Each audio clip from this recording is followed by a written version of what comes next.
Good morning વિદ્યાર્થી મિત્રો. ધોરણ 8 સાયન્સ પાઠ 12. કાલે આપણે 11મો પાઠ પૂરો કર્યો હતો. 11મા પાઠમાં 3 પ્રયોગ હતા જે તમારી નોટની અંદર લખી નાખજો. એ પ્રયોગ તરીકે પૂછાય એવા છે વાર્ષિક પરીક્ષામાં. હવે આપણે જોઈશું પાઠ 12 ઘર્ષણ. ઘર્ષણ એટલે શું? આપણે રોડ ઉપર બસ ચાલતી હોય અથવા તો આપણું સ્કૂટર ચાલતું હોય અને અચાનકથી એક છોકરો દોડતો દોડતો આવે અને આપણા સ્કૂટરની નજીક આવી જશે એવું લાગે તો આપણે શું કરવું પડે? આપણે બ્રેક મારીએ છીએ ઊભા રહેવા માટે. હા, બ્રેક મારીએ એટલે આપણી ગાડી ધીરી પડી જાય અને અટકી જાય છે. પછી બ્રેક મારવાથી વાહનની ગતિ ધીરી પડી જાય છે, અટકી જાય છે. તમે તમારા બૂટના તળિયા, સ્લીપરના તળિયા જોયા હશે તો એની ઉપર આકા દોરેલા હોય છે. અને સ્પોર્ટ્સ બૂટ હોય તો એની અંદર તો ખીરા જેવું ઠોકેલું હોય અને મોટા મોટા ખાંચા પાડેલા હોય છે. પછી જેમ વખત જાય એમ શું થાય છે? એ ઘસાઈ જાય છે. અને ઘણી વખત જો જૂની સ્લીપર થઈ ગઈ હોય અને આપણા ઘરની સપાટી એટલે ટાઇલ્સ બહુ લીસી હોય તો એ સ્લીપરથી શું થાય છે? લપસી પડાય છે. તો એવું કેમ? રસ્તા ઉપર એક બા જતા હતા અને ઉપરથી ફ્લેટમાંથી કોઈએ કેળાનું છીલકું નાખ્યું. બાનું ધ્યાન નહોતું, કેળાના છીલકા ઉપર પગ પડ્યો અને બા લપસી પડ્યા. કેમ આવું થયું? આ બધુંય ઘર્ષણ બળને કારણે થાય છે. ઘર્ષણ બળ એટલે શું? ગતિમાન પદાર્થની ગતિને અવરોધતા બળને ઘર્ષણ બળ કહેવાય. બસની અંદર જ્યારે બ્રેક મારીએ છીએ ત્યારે પૈડાને ગતિને શું કરે છે? આ બ્રેક દ્વારા ધીરી પાડે છે. અને ધીરી પડે એટલે આપણી બસ બી કે સ્કૂટર અટકી જાય છે. આ વસ્તુ સાયકલની અંદર ખાસ જોવા મળશે તમને. સાયકલના પૈડાને જ્યારે તમે બ્રેક મારો ત્યારે એક રબરનું ડટ્ટો હોય છે. એ ડટ્ટો સાયકલના વ્હીલ સાથે શું થાય છે? ટચ થાય છે. એટલે કે એ પૈડું જ્યારે ગતિમાન હોય ને તમે બ્રેક મારો એટલે એ પેલું રબર સાયકલના પૈડાને અડે અને અડે એટલે એ શું થાય છે? એની ગતિ ધીરી થઈ જાય છે. એટલે ખરબચડી સપાટી અને લીસી સપાટી તમારા પગના સ્પોર્ટ્સ બૂટની અંદર શું હોય છે? મેં કહ્યું એમ ખીલાને ખાંચા પાડેલા હોય છે. તો આ એ લોકોને દોડવાનું હોય છે. તો જમીનની સપાટી એટલે કે મેદાન અને પગ વચ્ચે જો ઘર્ષણ ખરબચડી સપાટી વધુ હોય તો ઘર્ષણ વધુ લાગે. એટલે ઘર્ષણ વધુ લાગે તો એ પડી ના જાય. દોડીએ તો પગ લપસી ના જાય એટલા માટે ખાંચાવાળી સપાટી હોય છે. કેળા ઉપર પગ, કેળાની છાલ પર પગ આવ્યો તો પગ અને કેળાની છાલ એકદમ લીસી છે. એટલે કેળાની છાલ લીસી હોવાને કારણે સપાટી એકદમ લીસી થઈ ગઈ અને એની ઉપર પગ પડતા લીસી સપાટી હોવાને કારણે ઘર્ષણ બળ ઘટી ગયું અને આપણે લપસી પડાય છે. એટલે કે પછી ઘર્ષણ બળ સમજવા માટે ચોપડીની અંદર જુઓ વિદ્યાર્થી મિત્રો. વિજ્ઞાન જ્યારે ભણો, ગણિત વિજ્ઞાન, ત્યારે પુસ્તક ખુલ્લું કરી દેવાનું. જે પ્રકરણ કે જે પાઠ ચાલતો હોય એ ખોલીને બેસવા ખાસ વિનંતી. દરેક વખતે એવું સૂચના નહીં આપવામાં આવે કે પાઠ ખોલો. પાઠ ભણવાનો શરૂ થાય તમે હું જે બોલીશ કે જે લખેલું હશે એ તમે જોડે જોશો તો તમને વધારે ખ્યાલ આવશે.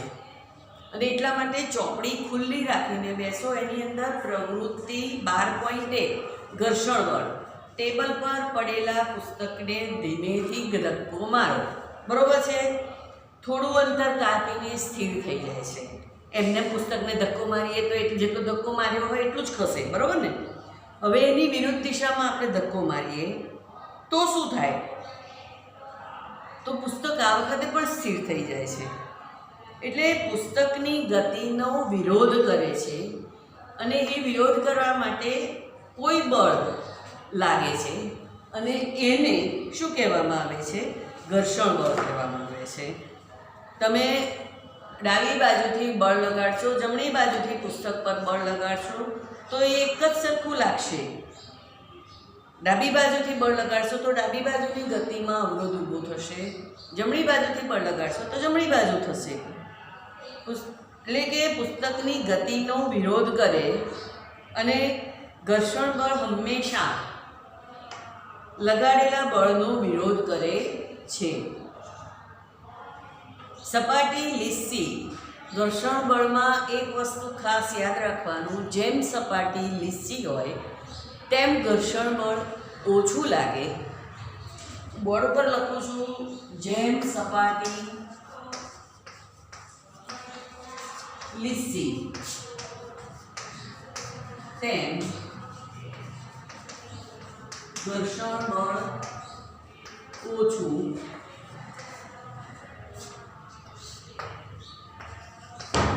જેમ સપાટી ખરબચડી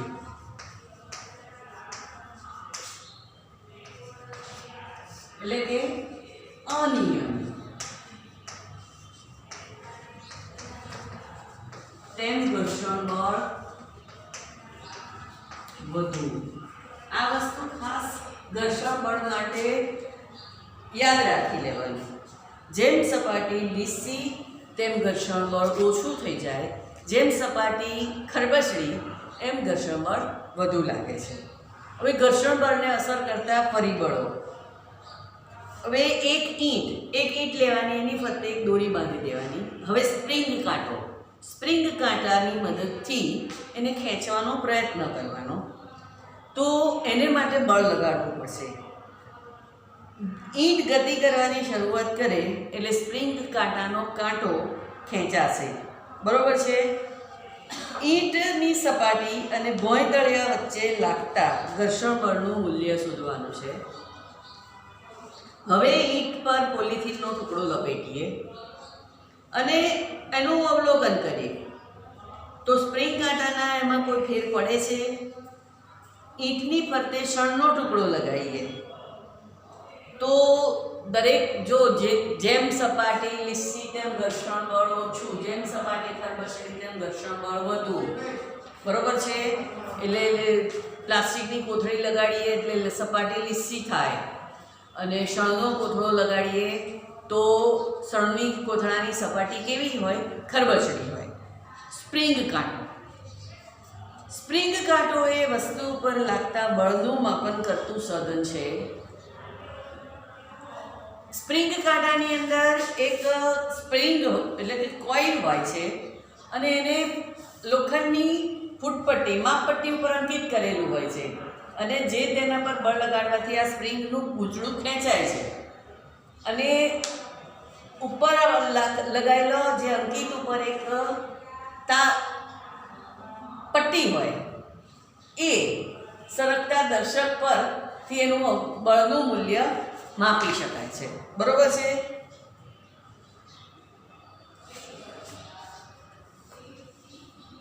એક સેલ લેવાનો. હવે બીજી પ્રવૃત્તિ છે. સેલને બિંદુ A થી નીચેની તરફ ગતિ કરવા. જો પ્રવૃત્તિ 12.3 લીસા ભોંયતળિયા પર કે ટેબલ પર ઢાળ બનાવો. એટલે ટેબલ ઉપર લીસું પાટિયું મૂકીને ઢાળ બનાવી દીધો. બરોબર છે? ઈંટ કે પુસ્તકના ટેકાથી તેને ઢાળ બનાવવું. હવે એટલે એને માટે આપણે લાકડાનું પૂઠું કે લાકડાનું પાટિયું રાખીએ. ઢાળ પર પેન વડે કોઈ એક બિંદુ એ લગાવીએ, એક બનાવીએ. હવે એની ઉપર સેલ લઈ અને એ બિંદુથી એને ગતિ કરાવીએ. સ્થિર થતાં પહેલાં એ ટેબલ ઉપર કઈ જગ્યાએ અટકે છે એ અથવા તો કેટલે દૂર સુધી જાય છે એનું માપ કરવાનું. એટલે આ તમારું ટેબલ છે, હું આને અહીંયા ઘડી મૂકું છું, ઢાળ બનાવું છું, અહીંયા ઘડી હું એ રાખી આ બોર્ડ આવી રીતે જુઓ આમ હું રાખું અને અહીંયા ઘડીથી હું આ બિંદુ એ છે અહીંથી હું ગબડાવું તો એ કઈ સુધી જશે એ નક્કી કરવાનું છે. બરાબર છે. હવે ટેબલ ઉપર કાપડનો ટુકડો ફેલાવી દઈએ. કરચલી ન પડે એનું ખાસ ધ્યાન રાખવાનું. ફરી પુનરાવર્તન કરવાનું આ જ વસ્તુનું. પછી કાપડનો ટુકડો ખસેડી લઈ અને રેતી થોડીક નાખી દેવાની ટેબલ પર, એનું સ્તર બનાવી અને પછીથી બિંદુ એથી સેલને ગબડાવવાનો. તો આ બધી વખતે ઢાળ એક સરખો જ રાખવાનો, ઢાળમાં ફેરફાર કરવાનો નહીં. જ્યારે સૌથી ઓછું અંતર ક્યાં કપાય છે એનું અવલોકન કરવાનું. જ્યારે ટેબલ પર પહેલી વખત કંઈ જ મૂકેલું નહોતું ત્યારે સપાટી એકદમ લીસી હતી, એટલે તમારો સેલ ઘણા અંતર સુધી જશે. પછી કાપડનો ટુકડો લગાવ્યો તો એના કરતાં થોડું ઓછું જશે અને પેલી રેતી લગાવી, રેતી પાથરી દીધી અને પછી સેલને ગબડાયો તો સેલ સપાટી ખરબચડી બની જવાથી શું થશે, એની ગતિમાં ઘટાડો થઈ જાય છે. એટલે જેમ સપાટી બે ઘર્ષણનું કારણ સંપર્કમાં રહેલી બે સપાટીઓનું જો ખરબચડાપણું વધુ હોય તો ઘર્ષણ બળ કેવું લાગે?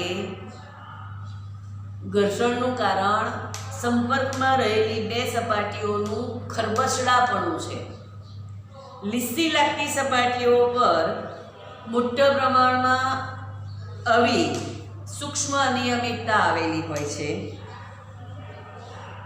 બે સપાટીઓ પર રહેલો અનિયમિતતા એટલે કે ખરબચડાપણું એકબીજામાં ભરાઈ જાય છે. જ્યારે કોઈ સપાટીને ગતિ કરવાનો પ્રયત્ન કરવામાં આવે ત્યારે આ જોડાણથી વિરુદ્ધી બળ લાગે છે અને વિરુદ્ધ બળ લાગતું હોવાથી ખરબચડી સપાટી પર વધુ પ્રમાણમાં અનિયમિતતા હોય છે, એટલે કે ખાંચાઓ હોય છે. તેથી ઘર્ષણ બળ વધારે લાગે છે અને એની ગતિને અવરોધ ઊભો થાય છે. બરોબર છે. હવે જ્યારે બે સપાટીઓના ખરબચડા ભાગોના જોડાણ કરવામાં આવે એને કારણે ઘર્ષણ લાગે છે. બે સપાટીઓને બળપૂર્વક દબાવવામાં આવે તો ઘર્ષણ બળ વધશે. સાદડી ઉપર કોઈ વ્યક્તિ બેઠેલો હોય અને આપણે સાદડીને ખેંચવાનો અનુભવ કરીએ તો શું થાય? સાદડી ખેંચાય ખરી? એવી જ રીતે ભારે બોક્સ ને એક જગ્યાએથી બીજી જગ્યાએ જો સરળતાથી ખસેડવું હોય તો શું કરવું? બોક્સને સ્થિર સ્થિતિમાંથી ગતિમાં લાવવા માટે ગતિમાન બોક્સને એ જ દિશામાં ગતિ ચાલુ રખાવવી. એટલે કે પદાર્થને સ્થિર સ્થિતિમાંથી ગતિમાં લાવવા માટે જરૂરી બળ એને સ્થિત ઘર્ષણ કહેવામાં આવે છે. સ્થિત ઘર્ષણ બળનું ઉદાહરણ છે. આનાથી વિપરીત જ્યારે અચળ ઝડપથી ગતિ કરતું હોય અને એને ચાલુ રાખવા માટે જો અચળ ઝડપથી ગતિ કરતું હોય તો આ ગતિને ચાલુ રાખવા જે જરૂરી બળ લગાડીએ છીએ એને સરકતું ઘર્ષણ બળ કહેવાય છે. પેલું સ્થિત ઘર્ષણ બળ છે, એટલે કે સ્થિર પદાર્થને ગતિમાં લાવવા માટે જે બળ લગાડીએ છીએ એને સ્થિત ઘર્ષણ બળ કહેવાય. અચળ ગતિમાન પદાર્થ અચળ ઝડપથી જો ગતિ કરતું હોય અને આ ગતિને ચાલુ રાખવા જે બળ લગાડવામાં આવે છે એને સરકતું ઘર્ષણ બળ કહેવામાં આવે છે. બરોબર છે.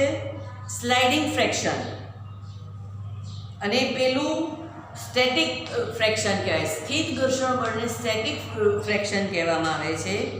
આને સ્લાઇડિંગ ફ્રેક્શન કહેવામાં આવે છે. જ્યારે બોક્સ સરકવાનું શરૂ કરી દે ત્યારે તેની સપાટી પરના સંપર્ક બિંદુઓ બીજી સપાટી એટલે કે ભોંય તળિયાની ના સંપર્ક બિંદુમાં ઘૂસી જવા માટે પૂરતો સમય મળતો નથી. તેથી સરકતું ઘર્ષણ એ સ્થિત ઘર્ષણ કરતાં ઓછું હોય છે. સરકતું ઘર્ષણ એ સ્થિત ઘર્ષણ કરતાં ઓછું હોય છે અને એટલા માટે જ પદાર્થને સ્થિર સ્થિતિમાંથી ગતિમાં લાવવા કરતાં ગતિમાન પદાર્થની ગતિ ચાલુ રાખવી સરળ રહે છે. બરોબર છે? પદાર્થને ગતિમાં લાવવા કરતાં સ્થિર સ્થિતિમાં ગતિમાં લાવવા કરતાં ગતિમાન પદાર્થની ગતિ ચાલુ રાખવી એ શું છે? સરળ છે. ઘર્ષણ એ એક જરૂરી દૂષણ. જરૂરી છે. ઘર્ષણ ના હોય તો શક્યતા નથી. બરોબર છે? ઘર્ષણ તો હોવું જ જોઈએ. હવે કાચનો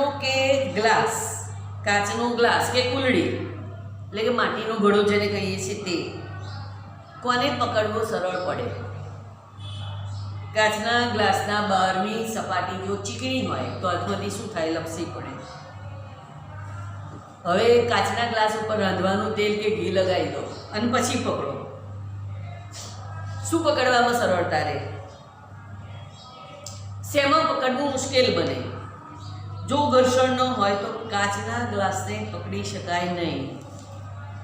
ભીના અથવા તો કાદવવાળા રસ્તા ઉપર અથવા તો માર્બલ ઉપર કે ભીના ભોંય તળિયા પર ચાલવું હોય તો મમ્મીએ ચોક ધોયો હોય અને ચોકની અંદર પોટાસ્ટ્રોન નાખેલા હોય તો મમ્મી શું કહેશે? સાચવીને ચાલજે, નહીં તો લપસી પડીશ. બરોબર છે?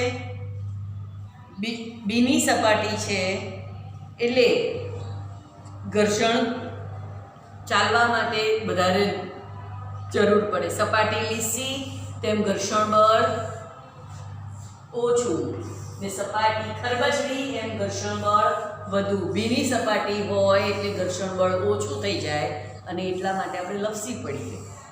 જો ઘર્ષણ ન હોય તો તમે પેન પેન્સિલથી કાગળ ઉપર લખી શકતા નથી. ઘણી વખત આપણે ગ્લેઝ પેપરવાળી ફૂટું હોય તો એની ઉપરથી આપણે પેન કે પેન્સિલથી લખીએ છીએ તો દેખાતું નથી.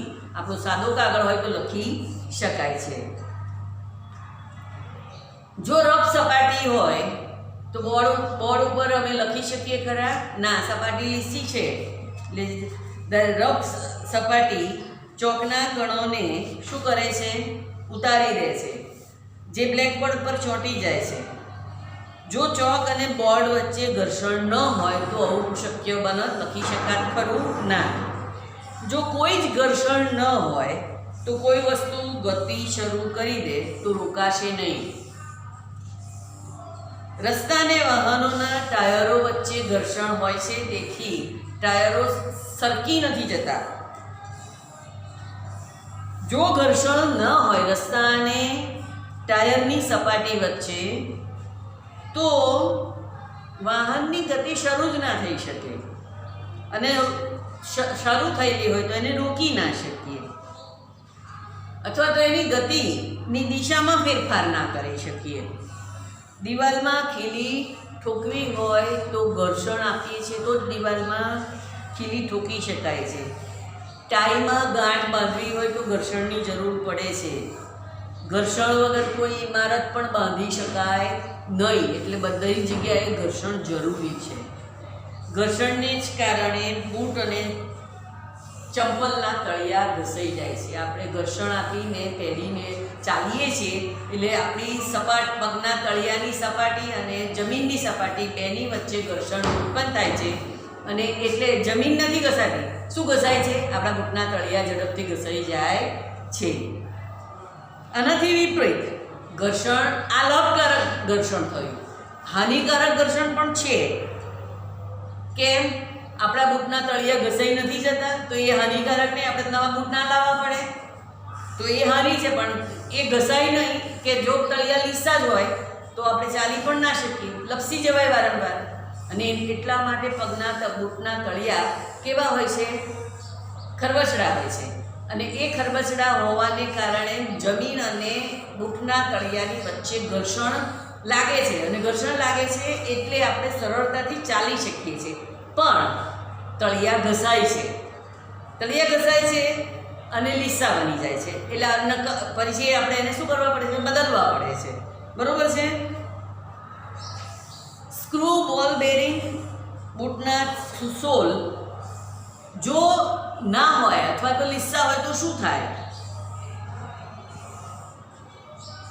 ઘણી વખત ચાલવાના પગથિયા બહુ ઉપયોગમાં આવેલા હોય તો લીસા થઈ જાય છે, જોયું હશે એવું. તો એનાથી શું થાય? તકલીફ પડે. ઘર્ષણથી ઉષ્મા પણ ઉત્પન્ન થાય. તમે અત્યારે શિયાળો છે, ઠંડી લાગે છે, તો સ્કૂલની અંદર તો શિક્ષકો શું કહેતા હતા? ભાઈ ચલો ઠંડી લાગે છે ને, બે હાથ વચ્ચે એમડીમાં ટીચર કરાવતા હતા, બે હાથ જોશથી ઘસો, બે હાથ જોશથી ઘસો એટલે ગરમી ઉષ્મા ઉત્પન્ન થશે. બરોબર છે? થોડી જ વારમાં હથેળીમાં એકબીજા સાથે ઘસવાથી આમ ઘસીએ તો તમને ગરમ ગરમ લાગશે હાથ. બરોબર છે? એવી જ રીતે દિવાસળીની તમે માચિસ બોક્સ જોયું હશે.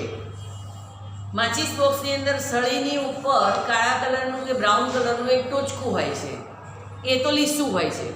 પણ મેચ બોક્સની બે પટ્ટીઓ, બે સાઈડની પટ્ટીઓ જે હોય એની ઉપર તમે હાથ ફેરવશો, જે એ પણ બ્રાઉન કે બ્લેક કલરની ટપકા ટપકાવાળી હોય છે, તો એ તમને પ્રમાણમાં લીસીને ખરબચડી લાગશે.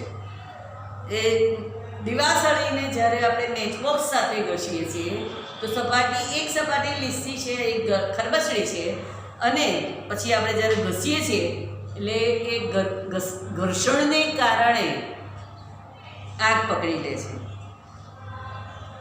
ઘરમાં મમ્મી મિક્સર ચલાવતી હોય તો મમ્મી ચાલુ રાખે છે? ના, થોડીક વાર ફેરવીને બંધ કરી દે છે, ફરી થોડીક વાર ફેરવી બંધ કરી દે છે. થોડી મિનિટ મિક્સર વધુ જો ચાલે અથવા તો થોડું વધારે કામ કરવામાં આવે તો એનો જાર ગરમ થઈ જાય છે. બરોબર છે? ઘર્ષણ દ્વારા ઉષ્મા ઉત્પન્ન થાય છે. જ્યારે મશીનનો ઉપયોગ કરીએ છીએ ત્યારે ઉત્પન્ન થતી ઉષ્માને કારણે થોડી ઘણી ઉર્જા વેડફાઈ જાય છે. તો ઘર્ષણ જે લાગે એને જરૂરી જે પ્રમાણે હોય એ પ્રમાણે વધારવું જોઈએ અને ઘટાડવું પણ જોઈએ. બરોબર છે વિદ્યાર્થી મિત્રો? એ હવે આપણે આના પછીના વિડીયોમાં જોઈશું. પાઠ વાંચી અને જરાક અંદર જોઈ લેજો કે જેથી તમને બધું જ ખબર પડે. બરોબર છે?